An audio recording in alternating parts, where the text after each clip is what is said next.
O objetivo principal do projeto é observar a eficácia do método de lavagem de frutas e legumes com o uso de hipocloreto de sódio, a partir do crescimento de bactérias.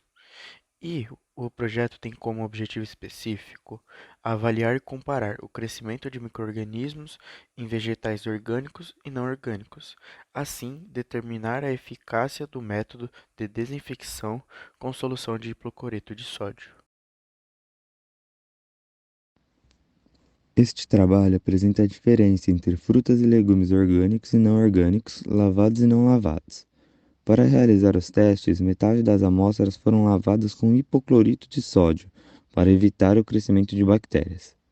Depois, foi retirada as cascas das amostras para serem armazenadas em tubos Falcon com 30 ml de água destilada e deixadas na geladeira por uma semana.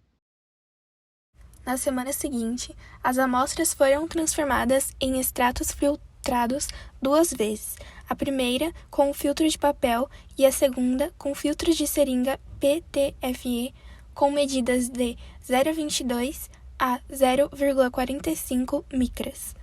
Os extratos foram transferidos para tubos Falcon de 50 ml, usando pipetas, selados com fita para autoclave e colocados novamente na geladeira por outra semana.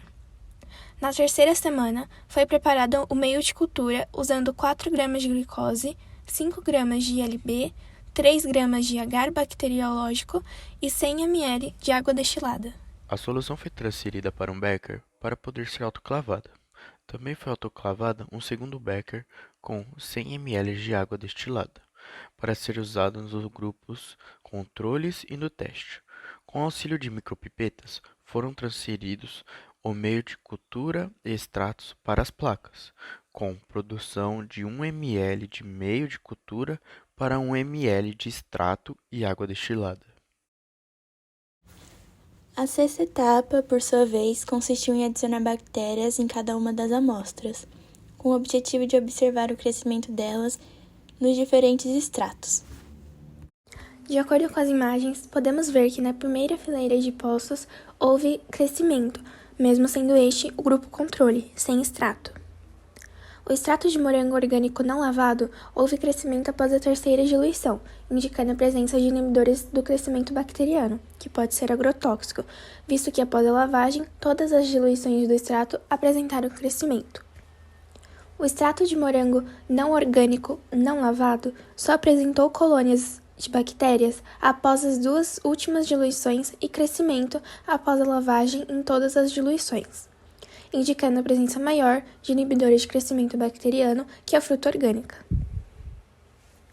Nas amostras do extrato de cenoura, houve crescimento bacteriano em todos os postos, indicando a ausência de inibidores de crescimento bacteriano e provavelmente agrotóxicos em todas as condições utilizadas. No grupo de amostras de pimentão, houve crescimento bacteriano nas amostras do legume orgânico não lavado e não houve crescimento após lavagem. Provavelmente, a lavagem não foi feita de forma adequada e ficou resíduo de hipoclorito, o que inibiu o crescimento bacteriano. Esses resultados podem ser confirmados ao observar que não houve crescimento bacteriano no pimentão não orgânico não lavado, apenas após lavagem. Dentre os legumes e frutas utilizados, o pimentão demonstrou ser o que tem maior quantidade de inibidores bacterianos. Houve crescimento de bactérias em todos os testes, com o maior crescimento sendo no teste de morangos orgânicos lavados e o menor em morangos não orgânicos lavados. As amostras de cenoura, por sua vez, mostraram que o maior desenvolvimento de bactérias aconteceu nas cenouras orgânicas lavadas, e o menor ocorreu nas cenouras não orgânicas não lavadas. Em relação às amostras de pimentão, o crescimento foi menor comparado às amostras de morango e cenoura, com o maior crescimento sendo nas análises de pimentão não orgânico lavado e o menor sendo a amostra de pimentão não orgânico não lavado.